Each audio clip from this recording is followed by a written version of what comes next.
Hi, வணக்கம். ஒரு பழமொழி இருக்குங்க. அதாவது பிள்ளை இல்லாத வீட்டில் கிழவன் துள்ளி குதிச்சானா அப்படிங்கிற மாதிரி ஒரு பழமொழி சொல்லுவாங்க.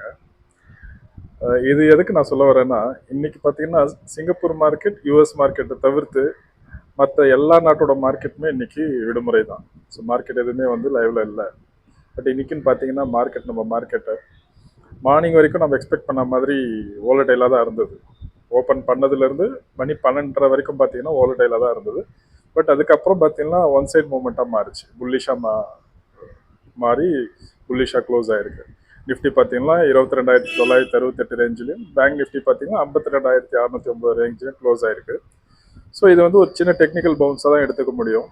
பிகாஸ் இது ட்ரெண்ட் ரிவர்ஸ்லாம் எடுத்துக்க முடியாது. ஆர் இது ஒரு புல் பேக்காக தான் எடுத்துக்க முடியும். பிகாஸ் போரோட தாக்கம் இன்னைக்கு அதிகரிக்குமாங்கிறது முக்கியமான முடிவை பற்றி இன்னைக்கு ட்ரம்ப் வந்து நைட்டு 10:30 மணிக்கு ப்ரெஸ்ஸை மீட் பண்ணுறாரு. ஈரான் வந்து எந்த ஒரு டீலுக்குமே வந்து பிடி கொடுக்கல. ஸோ பார்த்தீங்கன்னா மார்க்கெட் போர் தீவிரமடைந்த நிலையில் மார்க்கெட்டோட நிலைமை என்னவா இருக்குங்கிறது நைட்டை தான் நமக்கு தெரியும். ஸோ சீஸ்ஃபயர் அப்படிங்கிற ஒரு